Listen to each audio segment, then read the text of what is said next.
Most people have never actually stopped to think about what the Torah itself says. Not what religion says, not what Hebrew root movements say, not what Christian doctrine or theology says, or even what Ellen White says, but the text itself. Because according to the Torah found in Deuteronomy, if you break even one law, you are under a curse, which means every person preaching Torah observant and commandment keeping now has a massive theological problem. And this is where it gets deeper in the story than religion wants to admit. So grab your Bibles, grab a cup of coffee, and let's get ready to ruffle some religious feathers on this week's episode of the GodCore podcast.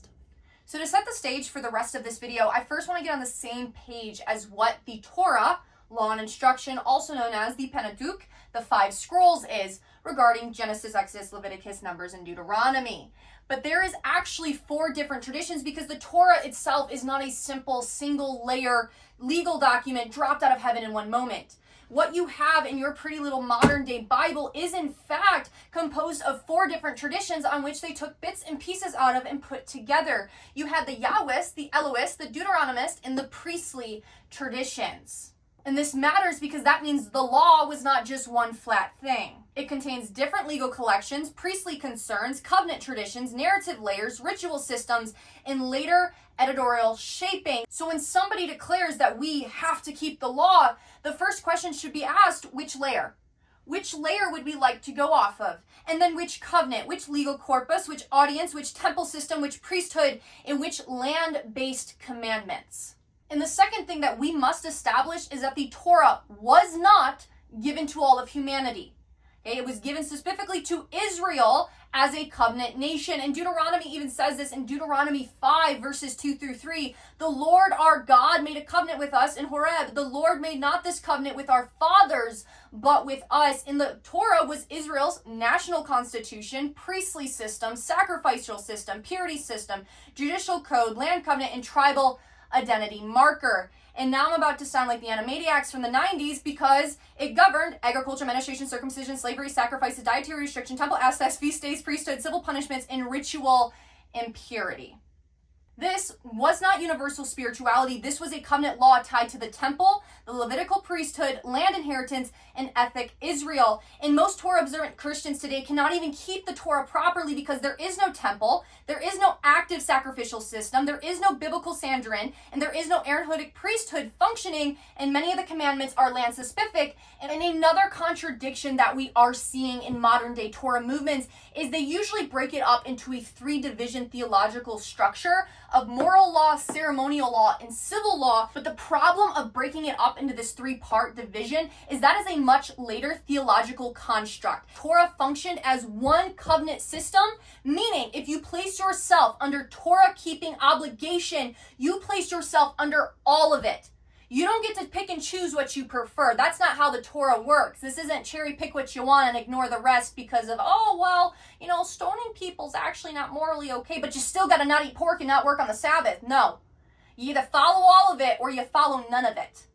Okay, you're not God in this aspect. Okay, if you're placing yourself in covenant with the false deities of the Old Testament, you have to follow their rules, and the rules is you follow all 613 of those laws. And even the Torah itself says in Deuteronomy 27 verse 26, if you guys want to turn there, now I'm going to write it on the board real quick here for you. And so in Deuteronomy 27 verse 26, we do see, "Cursed be he that confirmeth not all the words of this law to do them." Why? Because the Torah is covenantal. You are either under the covenant or you are outside of it. There is no sitting right on the fence. And even James says in James 2:10, "For whoever shall keep the whole law and yet offend in one point, he is guilty of all." And that also does destroy modern selective Torah theology. So if somebody says that you must keep the Sabbath and dietary laws, you then should ask them, hey, are you sacrificing animals? Are you wearing mixed fabrics? Okay, because you're only allowed to wear linen, wool, and cotton at that point. And then you don't want to mix the linen and the wool. You either want to wear linen with cotton or wool with cotton, because cotton is a neutral energy frequency of a fabric, and linen and wool are different frequencies. Are you following Jubilee land laws? Are you executing adulterers? Are you avoiding all ritual impurity? Are you keeping agriculture boundary laws? Are you observing the feast exactly? Are you following all purity codes? Are you stoning your neighbor who works on the Sabbath? And how about a child who curses their father and mother? Because if not, then by Torah standards, you are breaking the Torah. And the Torah itself says that covenant breakers are cursed. And the Hebrew word for that, if you're curious, I'm going to write that up on the board for you also so you can see that. And the word is arar, meaning curse. And it comes from a root word meaning being bound, hemmed in, doomed to misfortune, placed under judgment, and cut off. Cut off from blessings and prosperity.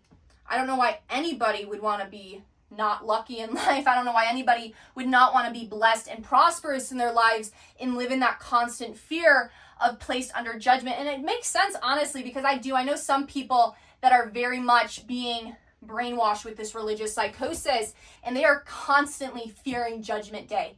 And they are constantly harboring family members of like, you can't spend money, like you can't do this. Like these people make the SDA look like amateurs in their law keeping. And if you ever have been a part of the SDA, you know that they are like fundy gymnastics Olympians trying to keep the Sabbath. Like literally, I know people like as soon, like they have it on their clock, as soon as sundown, can't work anymore. If there's a dish in the sink, they won't wash it. I actually had a conversation this one time with a man. He's like, yeah, you can't spend any money on the Sabbath. You can't buy a coffee or you're going to go to hell. It's unchanging. God doesn't make exceptions. So me being devil's advocate, I say, okay, so hypothetically, you get married in the future, your wife's pregnant. You forget to fill up your tank of gas before the Sabbath starts and she goes into labor early. What happens? You need to get gas to get to the hospital. And he's like, well, I think God would make an exception for that one because it's a life. And I'm like, no. You said God makes no exceptions, so you can't pick and choose. It's either one or the other. Which is it? And then, of course, their usual answer, at least in my experience, is, I'll have to look into it. That needs more research and biblical discussion. And they just end it. And I'm like, exactly. You can't pick and choose this. Nobody is following all 613. And by the way, the 10 words, also known as modern day 10 commandments, is also a part of those 613 laws, which means if you're choosing to follow them, if you're choosing to go in covenant with a false deity, then you are very much putting yourself under judgment and being bound and doomed to misfortune and cut off from blessings and prosperity. And in the ancient Near Eastern world, a curse was not some magical spooky hex or a swear word like fuck or goddamn. It was very much a consequence of being out of alignment with covenant order because this was covenant lawsuit language. And ancient treaties always had blessings for loyalty and curses for breaking covenant. And Deuteronomy is structured very much like an Eastern suzerain vassal treaty of obey the king, and you get protection and blessings, violate the treaty, and then you get famine, exile, and destruction because the Israelites, they moved from nation to nation, and they did God hop pretty frequently, which is why the prophets were constantly coming on scene being like, what are we doing?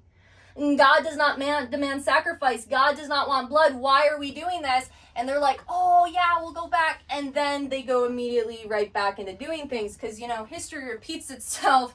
And people don't learn. And so before we go any further into destroying Torah-keeping theology, I do want to talk about the different deities of the Old Testament. Because when you read the King James Version or any other variation, NIV, ESV, the Message, so forth, you're going to see words like God, you're going to see words like Lord, you're going to see words like Jehovah.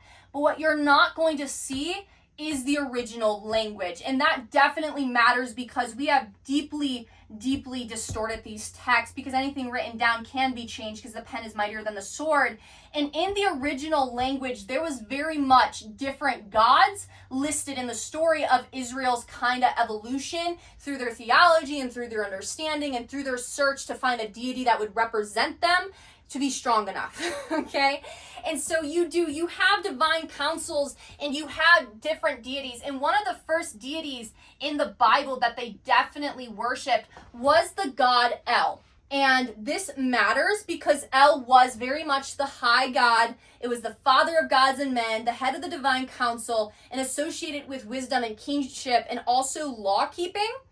And that is where when you understand that and you understand then the Torah and you understand, let's say, the 10 words, again, that's known as the 10 commandments because when it got changed from Hebrew to Greek, words changed. And so it's very much set up as this region would have with a contract, covenant, legal kind of system. And then when the Israelites, they moved from the northern region and they went down south, they started worshiping the God Yahweh. And this is not minor scholarship anymore. This is very much widely discussed and widely studied by people like Mark Smith, John Day, William D. Denver, Frank Moore Cross, Israel Finkelstein. And I do actually have some of their books down below in the description if you want to check it out, because I do read a lot of books and people are constantly messaging me like, hey, what books can I look into? So I want to just start putting down some resources for you guys. And so these were some of the few names that El took on. Elohim, you know, if you read in Genesis in the original Hebrew, it says Elohim created the heavens and the earth. Now that is a mixed gendered name, and it does refer to divine deities as in plural, but it also at times can refer to a single deity as in the proper title for the god El. And then also he did have a consort in the feminine known as Asherah, and under El you had the court of the Canaanite pantheon, Baal, Yam, Mot, so forth, and then also the sons of El. And earlier Israelite religion also does preserve traces of this divine council worldview. In Psalms 82 it says, "And God standeth in the congregation of the mighty, he judgeth among the gods." And in the Hebrew it says Elohim stands among the Elohim, and that is divine council language. And then Deuteronomy 32, also in the Dead Sea Scrolls version, it says that the nations were divided according to the sons of El, the sons of God, not the sons of Israel, okay? Because everything unholy has been put into this holy Bible, and this very much has traces of different cultures, Mesopotamia and Egypt and so forth, wrapped in these layers, and it becomes like a living tapestry showing evolution and showing how cultures did in fact influence each other, and how this group of people was in fact influenced by those cultures. And before they were a monotheistic religion, it very was more henotheism of devotion to one national God while observing and acknowledging others. You even see that in the 10 Commandments, you know, have no other gods before me. Gods mean that there are other deities out there, but it's saying, hey, if you're in covenant with me, you're not in covenant with them. And now Christians like to twist and be like, obviously, because Yahweh is the one true God. And it's like, no. And so when the Israelites then moved from the north into the south with the southern regions, they picked up worshiping the God Yahweh. And that's very much the transition kind of comes on scene with the 10 Commandments with Moses. And you do see traces of Yahweh showing up in places like Seir. You see these in verses like Deuteronomy 33:2, "And the Lord came from Sinai and rose up from Seir unto them, and he shined forth from Mount Paran." And then in Judges 5, it says, "Lord, when thou wentest out of Seir." And then in Habakkuk, it says that God came from Teman. So different regions also acknowledged Yahweh, the storm tribe deity, because these passages do in fact suggest that Yahweh was associated with these wilderness regions and before becoming Israel's national deity. And so over time, Yahweh did absorb El's titles. And so when Christians, I've had this conversation before, they'll be like, no, El just means God, okay? It's just a different title for Yahweh. And it's like, no, that is historically inaccurate. You would not call me Jessica. You would not call me Miranda. You would not call me Sarah. You would not call me any other name but Destiny or Finn, because those are the names associated with me. And then you might call me a nickname like Des or Desi because El Shaddai, so forth. But you're not going to call me a different name. Okay, Yahweh and El were two different gods of two different pantheons of two different regions. And when the Israelites kept moving, they said, oh, this one's a warrior God. We need somebody to defend us. We need somebody to fight for us.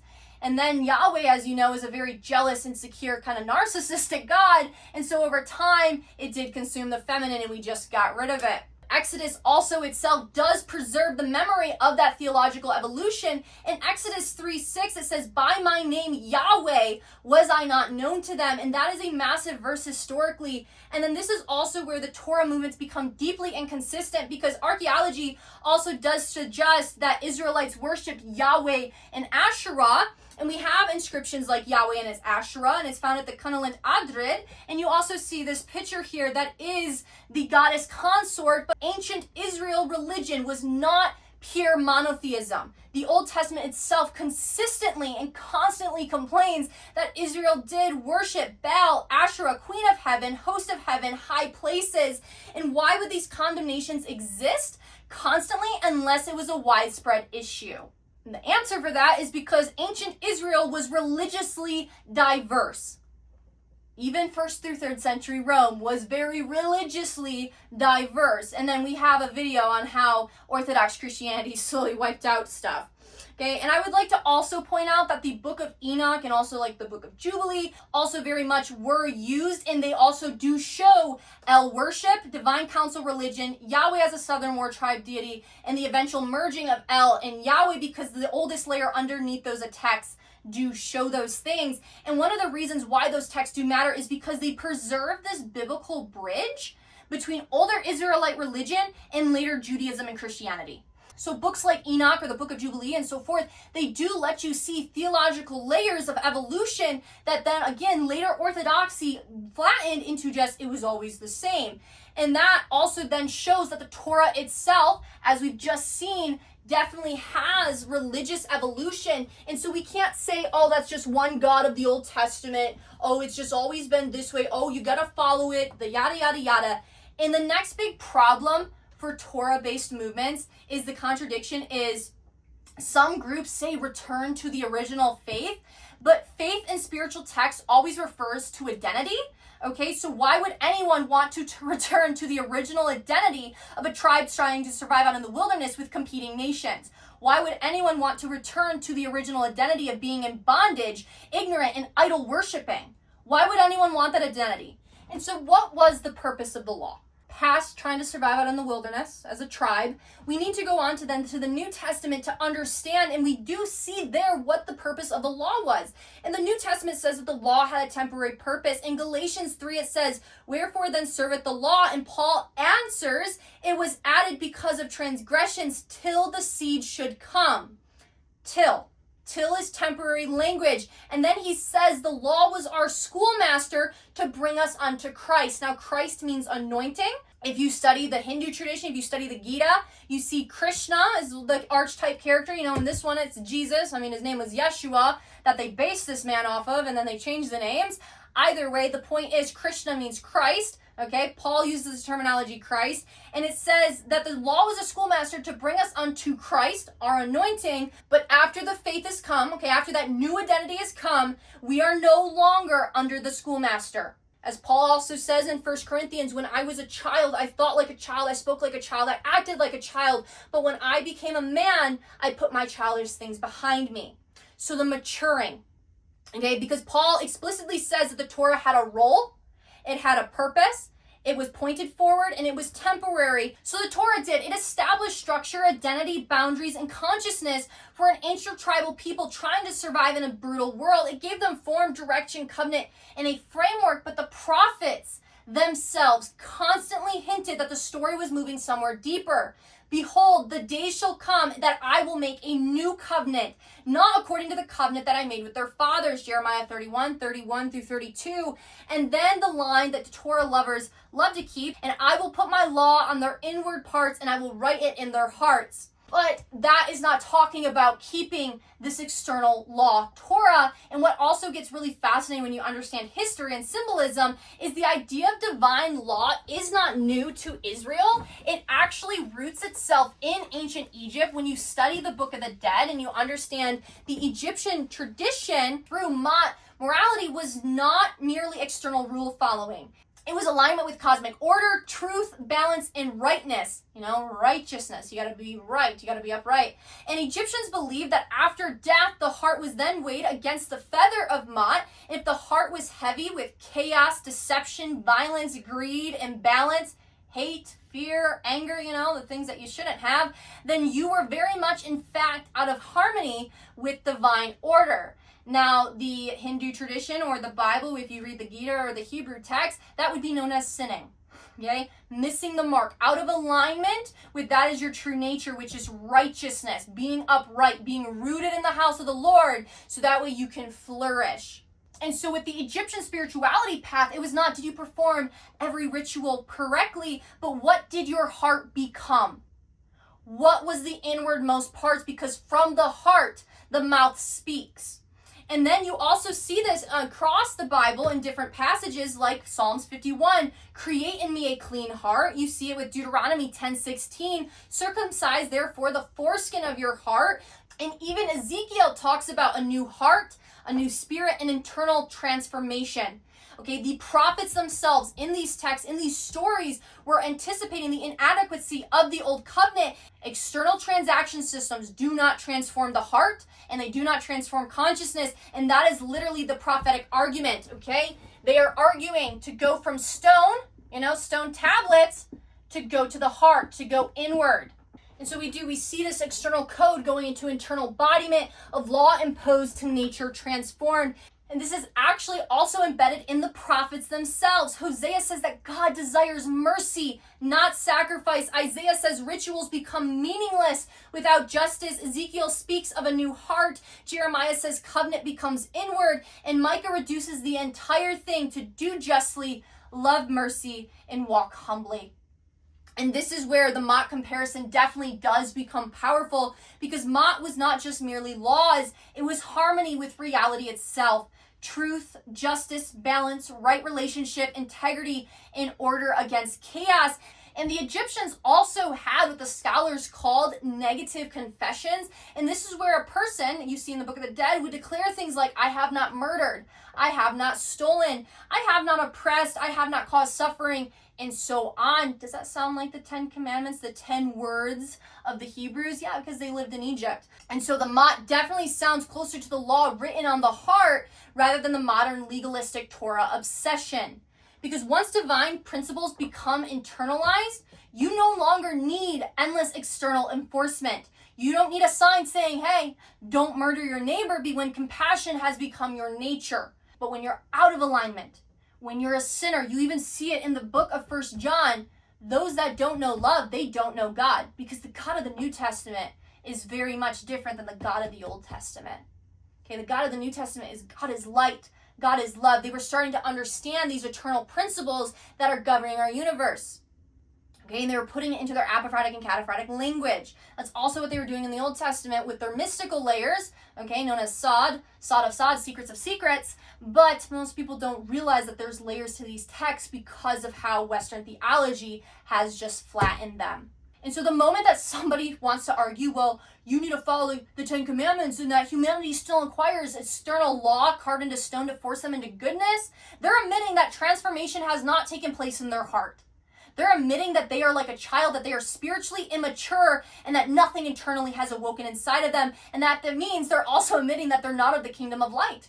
They're not of the kingdom of righteousness if they are still out of alignment and they are still declaring themselves a sinner. Because a mature conscience does not need threats, rituals, or legal codes to produce love and compassion and honesty and mercy and self-control. Because it naturally wants to protect the innocent. It naturally wants the truth. And because a teacher is necessary. The law was temporary. It was a schoolmaster. And that's because a teacher is necessary while consciousness is immature. Jesus, Buddha, Krishna, all of these teachers in their stories taught. They taught on who you should become, on how to live in harmony, to love your neighbor as yourself. But the goal of a teacher is not eternal dependence. Okay? It is maturity. You are not supposed to keep using training wheels on your bike for the rest of your life. At some point, those training wheels need to go off and you need to move on. So yes, you do. You have a child and you're going to say, hey, don't touch that stove. It's hot. Hey, don't hit those people. That is not loving or kind. You want to raise them up in the ways that are right. You want to raise them up in ways that are honoring and pleasing, that show love and compassion, because the fruit of the Spirit is what? Love, joy, peace, patience, gentleness. But you wonder why there's a phrase, there ain't no love like Christian hate. Because they don't have any love in themselves, because they're still trying to follow external transaction systems. They're still believing some guy, because of 11th century theology, died on a cross to save them for their sins, when that was never the teachings of these texts. And even Paul talks about that in reference to Isaiah, saying that you need to move on from milk to meat. And in biblical context, the transition from milk to meat represents moving from basic spiritual understanding to mature applied wisdom. These texts were meant to be applied to your life, to transform the innermost parts of you. Because as man looks at the outward appearance, the Lord looks at the heart. And while Isaiah 7:15 refers to a child eating curds and honey while they learn to choose good, you also do see in Hebrews 5:12-14 where it says solid food, meat, is for those whose senses are trained to discern from good and evil. A fruit tree does not wake up every morning consulting a rule book on how to bear fruit. It bears fruit because it has become what is always meant to be by nature. You will always reap what you sow, and by your fruits you will be known. Okay? I've heard that phrase before in Christian circles. You'll know them by their fruits. you're obviously not one of us because you don't believe my theology and you're not a member of my church, so you're going to have to answer the big man one day. You spent money on the Sabbath? No, I don't want to hear it. If you don't celebrate on this day, then you're going to have to answer the big man. I don't know, Judgment Day's coming. Knowing them by the fruits is knowing them by the fruits of the Spirit, which produces what? Love, joy, peace, patience, gentleness, kindness, so forth, okay? And what is love? Love protects, love trusts, love hopes, love perseveres, but love does not tolerate abuse. Love is not, I'm going to love the sinner but hate the sin, and if you don't convert, well, God's going to send you to hell because I don't know what to say. That's not love. Love is unconditional. If there's ever terms and conditions on that love, that's conditional acceptance, and therefore it is not love. And when upholding religious laws becomes more important than protecting human dignity, you are in religious psychosis. Because that is the difference between obedience motivated by fear and punishment and goodness flowing from the transformed being. Because if somebody still needs hundreds of external commands to stop them from harming others, lying, stealing, exploiting, hating, or living destructively, then the law has not actually been written on their hearts and it's still being imposed from the outside in. And that is precisely the irony with a lot of these Torah-based movements, whether it's the SDA or YAHUAH's The Way, the Truth, and the Light, because they unintentionally reveal the immaturity that the prophets in the New Testament writers said that humanity was supposed to grow beyond. And that also explains why logic does not work with these people and why Proverbs says continually do not argue with a fool, because most of these people are very emotionally immature, and why you're better off choosing the bear than trying to deal with a fool. Because you wouldn't argue with a kindergartner about calculus, would you? No.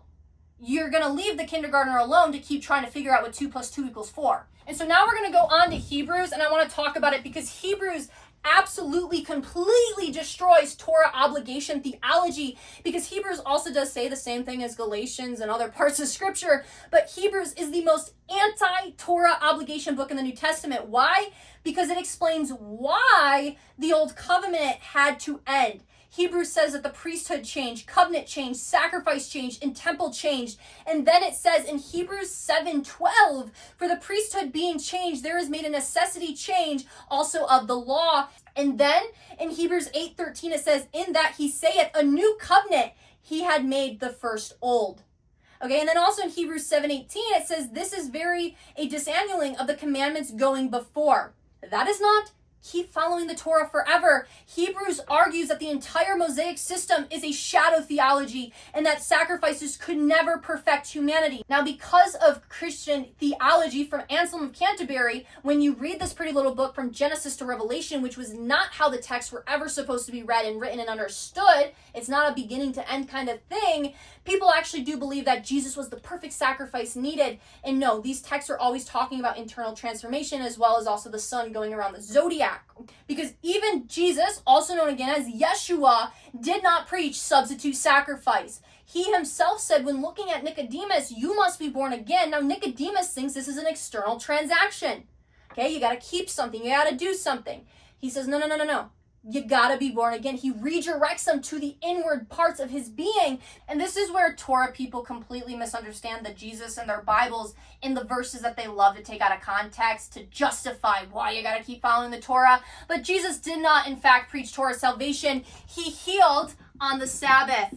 He touched unclean people. He redefined purity. He refused ritual legalism. He had mercy over sacrifice. And he also talked to Samaritans and a Samaritan woman, which was a big no-no of that time. And he also says in Mark 2:27, the Sabbath was made for man and not man for the Sabbath. And that statement alone does destroy legalistic Sabbath theology, which is also a different rant for a different day. And that's also why Jesus repeatedly says in the Gospels that we do have, ye have heard it said, but I say unto you. And he does not merely repeat Moses, he radicalizes, internalizes, and transcends Moses' laws, because Moses regulated murder and Jesus went to anger. Moses regulated adultery, Jesus went to lust. Moses regulated oaths, Jesus said become truthful. Moses allowed retaliation limits, and Jesus taught enemy love.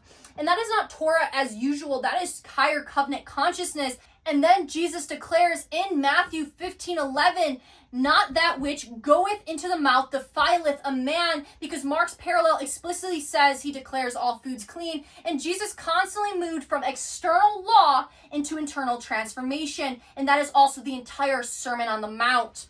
And so let's talk about what the word fulfill means, because that's their favorite verse, in Matthew 5:17, do not think that I have come to abolish the law, but I have come to fulfill it.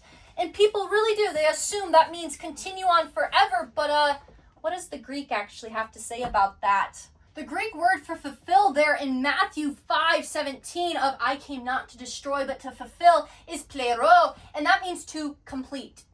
To bring to fullness, accomplish, bring to intended goal. Matthew uses fulfilled repeatedly as prophecy completion. Nobody thinks fulfilled prophecy remains unfinished forever. Fulfillment means completion.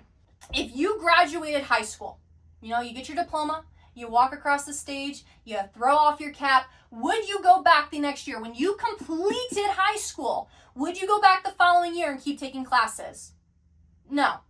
You would continue on in maturity. You would go and then pursue higher education. You'd go pursue a trade. You'd go pursue a career. You would not keep going back into high school. That is also, again, what Paul talks about is when I was a child, I acted like a child. But when I became a man, I put my childish things behind me. And then I saw face to face in the mirror. That revelation comes, that anointing comes, and your eyes awaken. You understand, because that law becomes written on the heart. It becomes written in, like the Son of Man comes like east to the west, and like lightning strikes, and then enlightenment comes inside of you, because Christ is within you, your hope of glory. And the second coming of Christ is when you realize that anointing, that the gospel is the power, as Romans says, is in fact inside of you, and it's just waking to spring forth into life. Because the archetype of Jesus in these books, in these mythology encased stories and found in Matthew, Mark, Luke, and John, he fulfilled sacrificial symbol, priesthood symbolism, temple symbolism, Passover symbolism, and covenant symbolism. That is why the veil tears at his death. The veil is removed from your eye. Your single eye turns on, and the stories about him, because the old system has reached its climax. Because with the veil is removed from your eyes, you now see clearly face to face, as Paul talks about in his imagery of symbolism. And that is why the New Testament constantly contrasts shadow to substance, letter to spirit, external law to internal transformation. And why Paul even says in Colossians 2:16 through 17, let no man judge you in your meat, in your drink, in your respect of any holy day, which are a shadow of the things to come, but the body is Christ.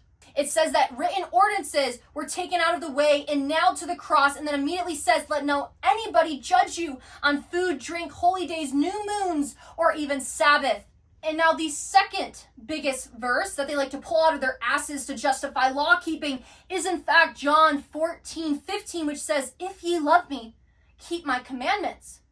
But what commandments? Because Jesus constantly condenses the law into love God and love your neighbor as yourself. And you see this in Matthew 22, verses 37 through 40, in which he says, Jesus said unto them, thou shalt love the Lord thy God with all thy heart, thy whole soul, and all thy mind. And this is the first and greatest commandment. And the second is like unto it, thou shalt love thy neighbor as thyself. On these two commandments hang all the laws and the prophet. So you fulfill all the old laws by just doing these two things. You don't need to read the Torah. Let me see. I shouldn't eat pork. I shouldn't do all this, yada, yada, yada. No. Love the Lord your God, which is all your heart, soul, and mind, and love your neighbor as yourself. Love and respect life. Love and respect your neighbor as yourself. But I guess that would make sense why so many Christians just hate anybody that doesn't agree with them, because they hate themselves. Because you're supposed to love your neighbor as yourself. But if you're not in the kingdom of righteousness and Christ is not your identity, then you're not of God, because those that do not love their neighbor or their brother hath not known love, which means they hath not known God. That's what 1 John talks about. So either you are of inner transformation and you have the fruits of the Spirit, which is love, joy, peace, patience, gentleness, goodness, kindness, and self-control, and so forth, or you are not, and you're unconscious and you're of the kingdom of darkness, because law keeping is external transaction system. Inner life from your heart flows all things, and that should be love. Love should be the thing that bursts forth inside of you. You should be embodying love to the fullest. And Paul also summarizes this in Romans 13:10 by saying love is fulfilling of the law. Agape love fulfills the law. And then also in Galatians 5:14, he says that the entire law is summed up to love your neighbor as yourself. Because somebody who is truly loving and accepting of themselves will be truly loving and accepting of you. Somebody who is successful in their life wants to see you successful. Somebody who is healthy and whole wants to see you healthy, whole, and restored. But stuck people want to keep people stuck. Hateful people want to hate on other people. People who constantly are shaming and condemning themselves will constantly shame and condemn you because you ultimately project onto others whatever you are unwilling to work on inside of yourself. And Carl Jung talks about that extensively in his Psychology of the Human Mind. And then also another argument that I have heard constantly, and I want to talk about this one. Okay, because I've heard this in different sects of denominations. It says the Torah still stands and must still be obeyed, but Christ became the curse for us, meaning that, oh yeah, we're not cursed anymore if we break one of the Torah, but we still got to follow it. No. For a few reasons. One, because according to the Torah itself, the curse is not just random punishment. The curse is specifically tied to that covenant obligation. So you are either in a new covenant with Christ or you are in the old covenant with the Torah. You don't get to pick and choose. You choose which side. Choose today whom you will serve, life or death. You have to decide which covenant you're going to be a part of. And this one doesn't come with condemnation. This one comes with curses. I think I'm going to choose Christ. I don't think anybody would logically, when they truly thought about it, want to choose the Torah. Like if you had the option, okay, to sleep in a very comfortable, nice king-size bed in an air-conditioned bedroom with nice blankets and fluffy pillows. Okay, that's Christ. That's the new covenant. Or you had the option to sleep on a wooden bed on the floor that is covered in snakes and fire ants and spiders, and there's spooky sounds out your window all night. That's the Torah. Which one are you choosing? Do you see how much of a psychosis you have to be to choose the second? Why would anybody want to choose the Torah? Why would anybody want to sleep surrounded by fire ants and black widows and snakes? That just sounds like a nightmare. So if you do not keep that covenant perfectly in the Torah, you will be under a curse. And even Paul directly quotes that in reference to Deuteronomy 27:26 by saying in Galatians 3:10, cursed is everyone that continueth not in all things which are written in the book of the law to do them. And that does create a theological dilemma, because if the Torah covenant is still binding in the exact same way, then the curse mechanism is very much in fact still active. And if the curse mechanism is still active, then you must keep all of it perfectly, continually, and without failure, because the Torah was never try your best. It says obey all of it. Not, oh, you get to pick and choose because we've morally moved past sacrificing and stoning. No. You either follow the stoning and sacrificing laws to a T, or you're under a curse. And that's why I know for a fact every single Torah keeping, preaching movement is not following all 613 laws. And if they were, they would be in a federal prison by now. And that is why Paul's argument in Galatians becomes devastating to legalism. He's not saying that the law was evil. He's saying that the law functioned as a covenant system that brings condemnation when broken. And then he says Christ, that anointing, redeems people from that covenantal curse structure. And not merely from punishment, but from the entire system of righteousness through law. And that is why Galatians 3:23-25 says, but before faith came, remember, faith means identity. Okay, before that new identity came, we were kept under a law, whereas the law was our schoolmaster to bring us unto Christ. But after that faith has come, we are no longer under a schoolmaster, and that completely destroys the Torah-keeping argument that Christ removed the curse, but the covenantal obligation still remains unchanged. Again, you choose one or the other. Because biblically, in this pretty little book, the curse is still attached to the Torah covenantal obligation. It doesn't just magically go away because your theology says so. No.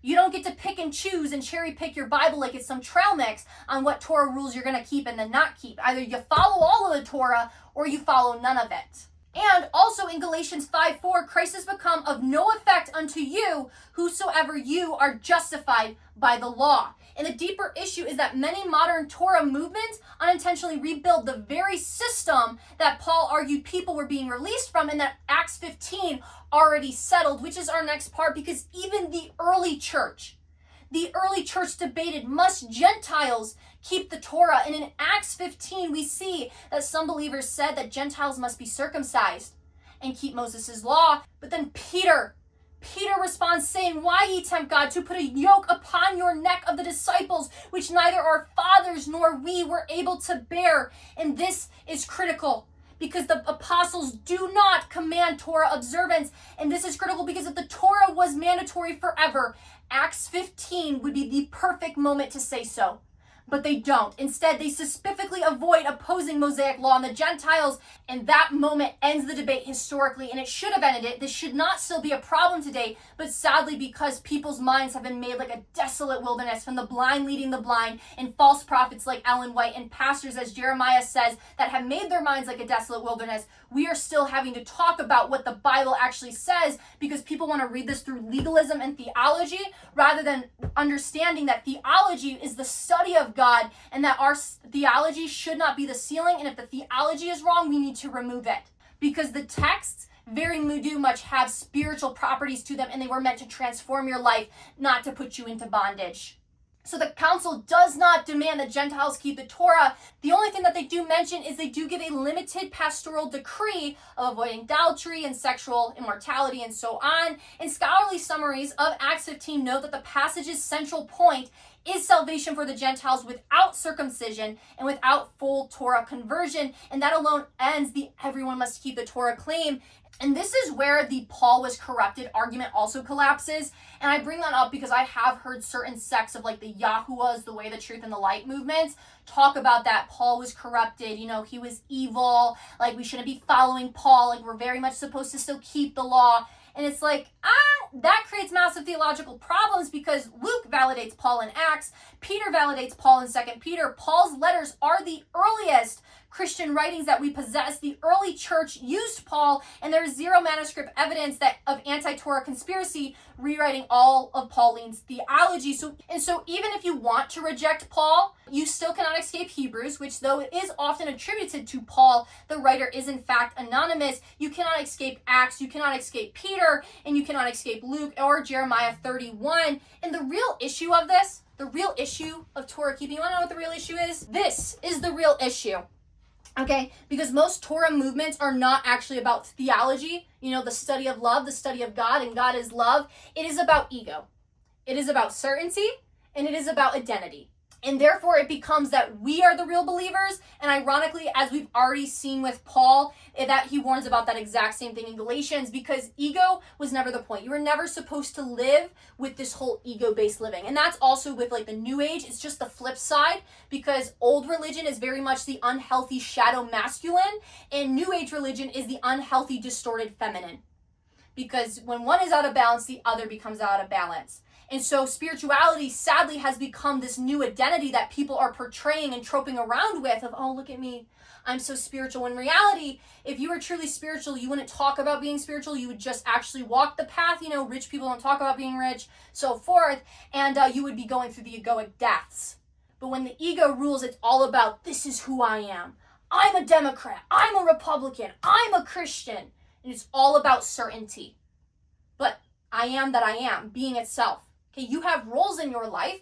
You have things that you might play. You might play the role of a mother, the role of a student, the role of a worker, the role of a creator. But those are roles that you choose to play in. But your identity is simply I am that I am. Because the Torah ultimately cannot function as selective lifestyle spirituality. You are either under the whole covenant or you are not under it at all. If you break even one, you are under a curse, because the point was never to stay spiritual children forever, dependent on external rule books to force morality through fear of punishment. That is why wisdom traditions across cultures, you see it with the Hindu, with their Gita, you see it with the Buddhist teachings, you see it with the Hebrew stories, you see it with the Tao, you see it with also the Toltec, with the Mexican, the South American traditions. Every single culture had their spiritual traditions, and across cultures they arrived at the similar conclusions. Live with integrity, honor life, care for your neighbor, keep your word, respect creation, don't steal, don't exploit, don't be cruel. So whether you call this Mat, or consciousness, or natural law, the fruits of the spirit, or even, as my friends like to say, cowboy conduct. If it ain't yours, don't take it. Do the job with integrity and don't be a dick, okay? And the principle across those traditions is the same, that a transformed person does naturally what the law tries to force externally. And if somebody still needs constant threat of divine punishment to avoid harming others, that is not spiritual maturity. That is dependency on external control. The goal was never endless obedience to a system. You are not supposed to be worshiping and following a system. The goal was embodiment, to become the kind of person who chooses love and integrity, courage, and responsibility, because that has become your nature. To become a person so full of integrity that you embody love to the fullest and you embrace your life to the fullest. And therefore you are connected to the branch of life, that tree of life, and therefore out of the outflow of your heart comes all of those things, because what you sow, you will reap. And when your religion makes you more obsessed with rule keeping than compassion, mercy, forgiveness, and love, then according to Yeshua, Jesus himself, you are straining gnats while neglecting the weightier matters. And the irony is that some people defend the law so aggressively that they become the very people that Jesus spent his entire ministry rebuking. Because if your theology causes you to love rule keeping more than people, then your theology has become an idol, which means you are also breaking the Torah itself, because it says, do not make any graven images unto yourself. Because spiritual traditions were never trying to create obedient rule followers. They were trying to create transformed human beings.